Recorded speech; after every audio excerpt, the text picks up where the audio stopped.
وبه نستعين على أمور الدنيا والدين والصلاة والسلام على أشرف الأنبياء والمرسلين سيدنا ومولانا محمد وعلى آله وصحبه أجمعين. أما بعد, alhamdulillah kita bersyukur kepada Allah Subhanahu wa taala. Hari ini Allah pertemukan dalam satu majlis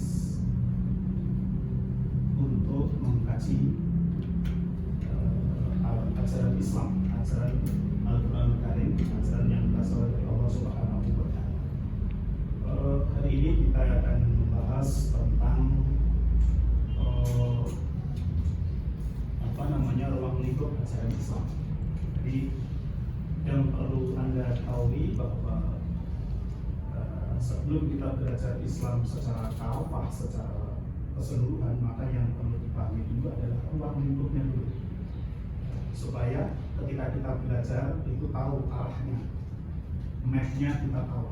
Maka oleh sebab itu yang awal yang harus Anda ketahui adalah berkaitan dengan ruang lingkup ajaran Islam. Ada tiga yang perlu kalian ketahui. Satu, Islam tidak terlepas dari akidah. Islam tidak terlepas dari akidah. Akidah itu turunannya, kalau di background itu ada iman kepada Allah Subhanahu wa taala, kepada malaikat Allah, kepada Rasulullah, kepada kitab Allah, kepada hari akhir, ada nabi. Kemudian berikutnya adalah hukum atau syariat. Jadi setelah akidah kemudian ada syariat, ada hukum Allah Subhanahu wa taala.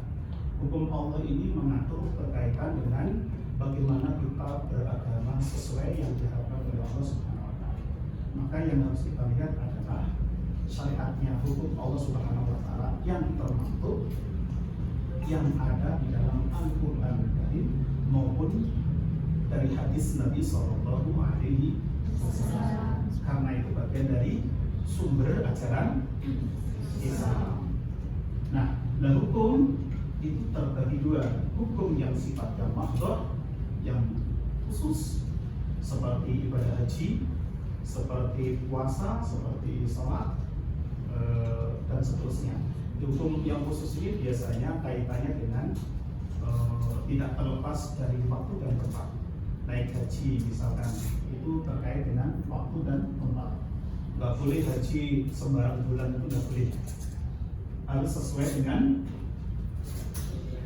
dengan waktunya. Dan yang kedua adalah sesuai dengan tempat. Nggak boleh haji di Gunung Pamas, itu nggak boleh. Itu namanya bukan naik haji, itu namanya apa? Mendaki gunung. Nah, seperti itu. Jadi ada waktunya, ada tempatnya. Kemudian yang kedua adalah ghairul mahdhah, itu biasanya disebut dengan muamalah. Dan muamalah itu tidak terikat dengan waktu, juga tidak terikat dengan tempat. Kalian berpikir sambil nyetir mobil atau sepeda motor boleh, stop itu boleh. Itu namanya sifatnya muamalah. Yang kedua, boleh jadi muamalah dalam konteks antara satu dengan yang lain, saling membantu dan seterusnya. Itu yang penting. Waalaikumsalam warahmatullahi wabarakatuh.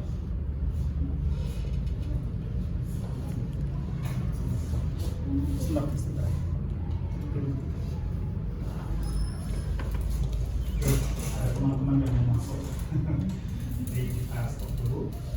Kemudian yang ketiga adalah berkaitan dengan akhlak yang baik atau akhlak al-ihsan, akhlak yang baik. Akhlak yang baik ini satu, bagaimana akhlak kita kepada Allah Subhanahu wa taala.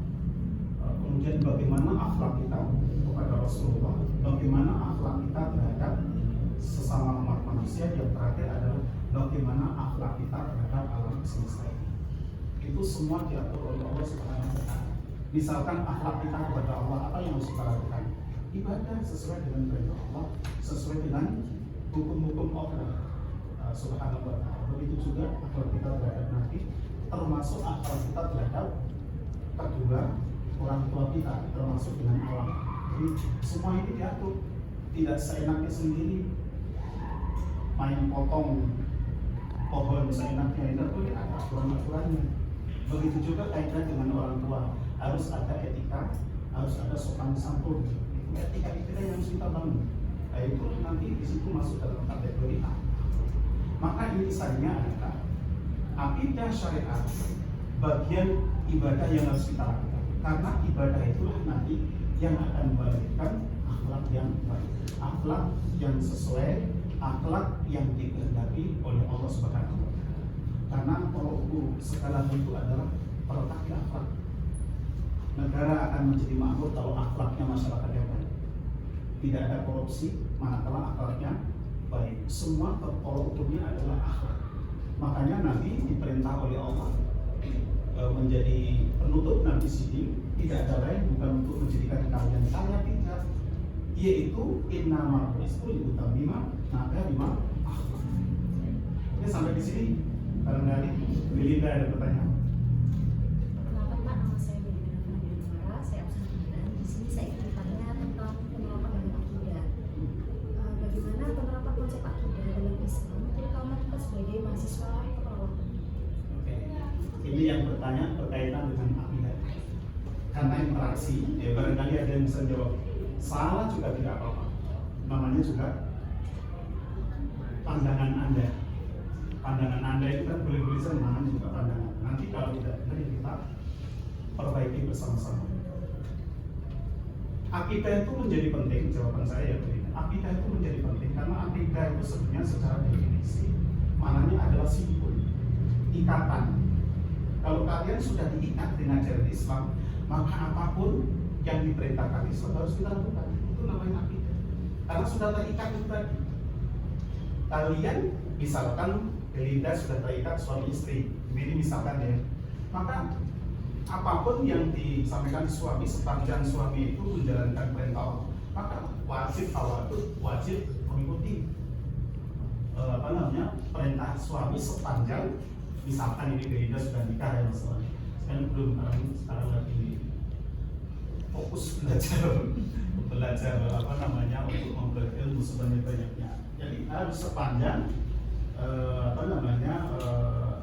yang ditawadui, yang diikuti itu adalah sesuai dengan hukum Allah Subhanahu wa Ta'ala. Maka itulah akidah, maka akidah menjadi penting. Orang itu kadang-kadang menjadi goyah, kadang-kadang faktor akidahnya tidak begitu kokoh.